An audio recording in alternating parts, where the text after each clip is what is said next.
विवेक जी मेरे साथ चर्चा में जुड़े हुए हैं। विवेक जी, क्या आपको भी ऐसा ही लगता है ये निजी मसला है? और अगर निजी मसला है तो फिर इसे सियासी क्यों बताया जा रहा है? अगर ये निजी मसला है तो फिर जिसको जाना है, जो कार्यक्रम कर रहा है, करने दीजिए उन्हें। देखिए, जहां तक नहीं, जो प्राण प्रतिष्ठा का ये प्रोग्राम जो रखा गया है, इसका निमंत्रण भी कम्युनिस्ट पार्टी के दफ्तर में आया था, विधिवत आया था, ऑफिशियल मैं बता रहा हूं आपको, और उनसे भी बातचीत की गई, उनका भी स्वागत किया गया, आइए बैठिए। और डिस्कशन के बाद ये निर्णय हुआ कि ये एक पॉलिटिकल इवेंट है। और जो स्टेटमेंट जो सीताराम, कॉमरेड सीताराम येचुरी का आप सब लोगों ने मीडिया में चलाया भी और सुना भी, उन्होंने क्लियरली बोला कि भाई जो धर्म होता है वो एक निजी विषय होता है। ठीक है। और कोई भी राम के खिलाफ, किसी धर्म के खिलाफ नहीं, कॉन्स्टिट्यूशनल राइट है आपका पूजा करना। हाँ। और मंदिर के खिलाफ भी नहीं है। लेकिन अगर आप उसको एक निजी पार्टी का पॉलिटिकल इवेंट बना दें सिर्फ 2024 के इलेक्शंस के लिए, तो हम उसका विवेक जी देखिए, मैं आपको पता है सर, मैं बहुत फैक्ट पे बात करता हूं। आपने कहा कि ये ऑफिशियल है कि एक मिनट सर, इनविटेशन आया।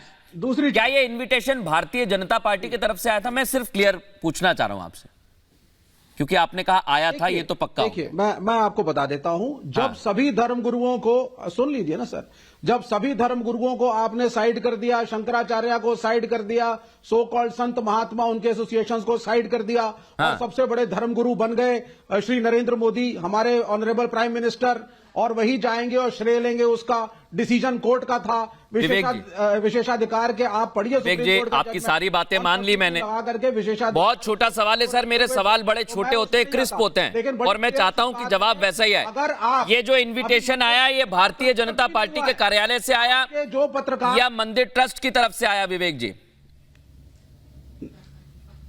तो मंदिर ट्रस्ट हो, अगर आप पॉलिटिसाइज करेंगे मंदिर को, चाहे मंदिर ट्रस्ट कर रहा हो, चाहे विश्व हिंदू परिषद, मैं कुछ कह ही नहीं रहा सर, मैं तो पूछ रहा हूं आपसे कि ये बीजेपी की तरफ से आया या मंदिर ट्रस्ट की तरफ से आया, ये तो बता दीजिए कम से कम। आप जो मर्जी हो, आप जो मर्जी आप मंदिर के अधिकारी हो। अगर आप कहेंगे साहब की सभी शंकराचार्यों से बढ़कर के honourable prime minister of India Narendra Modi हैं। विवेक जी देखिए, मैं आपको एक और मौका देता हूं, और दर्शकों से जो देख रहे हैं, एक बार और फिर से सवाल करता हूं, ये बीजेपी की तरफ से इनविटेशन आया या मंदिर ट्रस्ट की तरफ से आया? मुझे बस इतना बता दीजिए सर। जी, मैंने आपको साफ बता दिया, खेल भाजपा का है, हस्ताक्षर किसी का हो, चिट्ठी किसी का नाम पे लिखी गई हो। ठीक है, आपका कहना यह है कि ये खेल भाजपा का है। के शर्मा जी, आपसे जवाब लूंगा मैं, आप बता दीजिए ना। मैं प्राण प्रतिष्ठा, अगर प्रधानमंत्री, देखिए बड़ा छोटा सवाल रखता हूं मैं, तो अब दो वरिष्ठ पत्रकार मेरे साथ हैं। के जी आ रहा हूं मैं, देखिए आपको मौका दूंगा, मैं लिख के रखता हूं किससे क्या पूछना है। नहीं, इतने बड़े आरोप के बाद तो जवाब बनता है। नहीं, जवाब मैं लूंगा, जवाब बनता है मृदुल जी, मैं लूंगा सर, एक कमेंट हो जाए, मैं लूंगा, मेरे पास समय है, मुझे पता है। तो मेरा जवाब बनता है। के जी प्लीज, मैं लूंगा आपसे जवाब, और मैं जनता को बता के जा रहा हूं कि मैं पहले विनीत गोयनका जी और हमारे साथ अजय जी जुड़े हुए हैं, एक छोटा सवाल उनसे लूंगा, फिर के शर्मा जी से जवाब लूंगा मैं।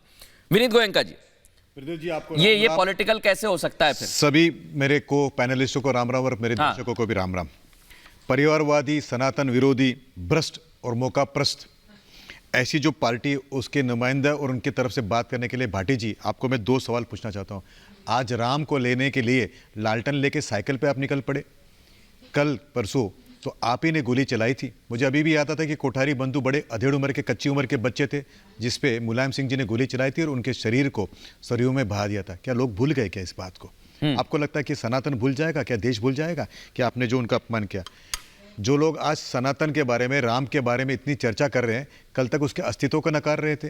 अच्छा, उन्होंने उदाहरण भी क्या दिया, मुहावरा भी क्या दिया भाटी जी ने, देखिए उन्होंने कहा मुंह में राम बगल में छुरी। क्यों साहब, एक बार बोलिए ना, मुंह में अल्लाह बगल में भाला क्यों नहीं बोल सकते आप?